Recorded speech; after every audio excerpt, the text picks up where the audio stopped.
So again, as I've covered, these are the two polarities, the male and the female. The hexagram, which is correspondingly the sexagram. It is the male triangle, upward fire, corresponding to the female element, water.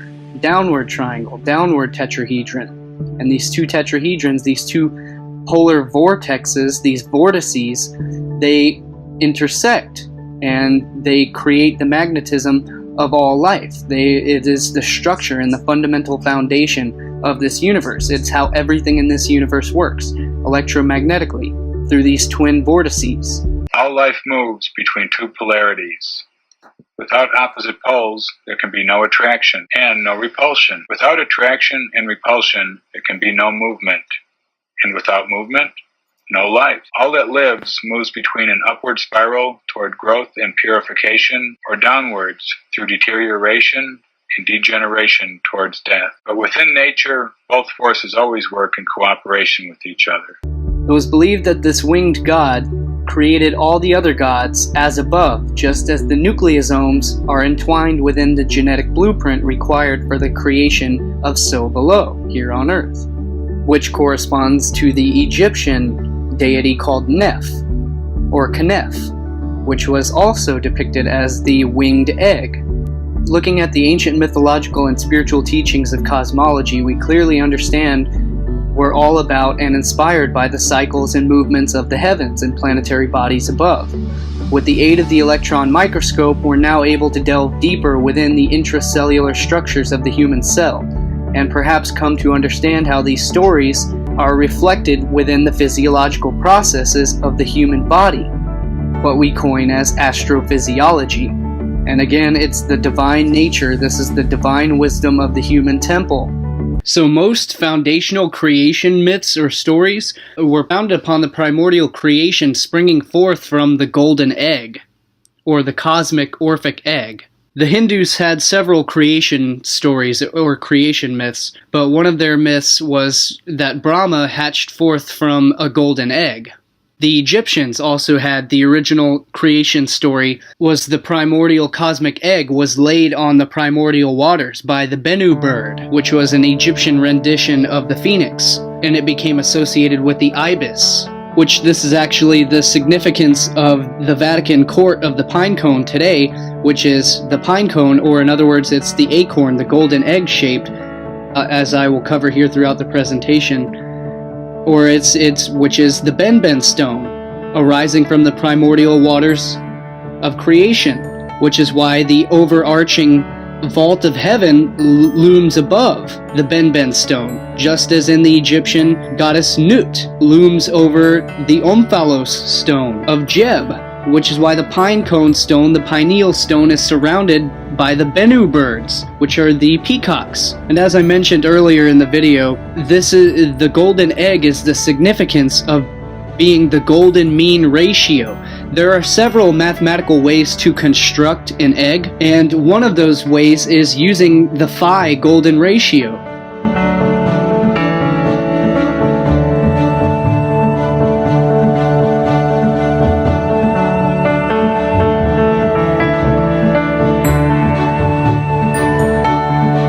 Which is the pentagonal structure of constructing the egg.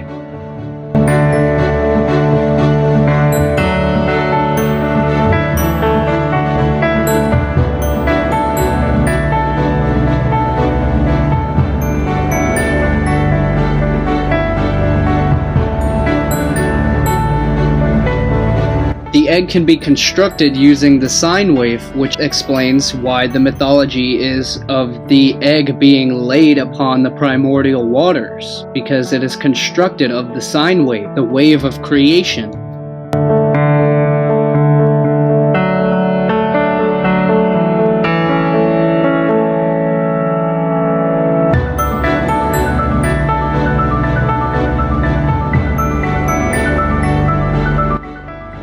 The egg can be constructed out of the Vesica Pisces.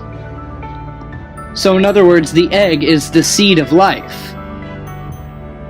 And as I just covered here in the video, We mentioned the sacred geometry of the egg called the egg of life, which is the cosmic Orphic egg, which gives rise to all life in the universe. It is the mathematical pattern, the structure of all life, from which brings forth all life.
So most every creation story has the golden egg, which is laid by the bird. This is the origin of the story of the goose laying the golden egg. Again, the Egyptian creation myth of the Bennu bird, which laid the golden egg upon the primordial waters, which is the story of human life. The human also emerges forth from the cosmic egg, which is surrounded by the primordial waters. We are surrounded by the amniotic sac, which is our primordial egg, our cosmic golden egg. So we hatch forth from the cosmic egg, surrounded by the primordial waters of the birth of the new life.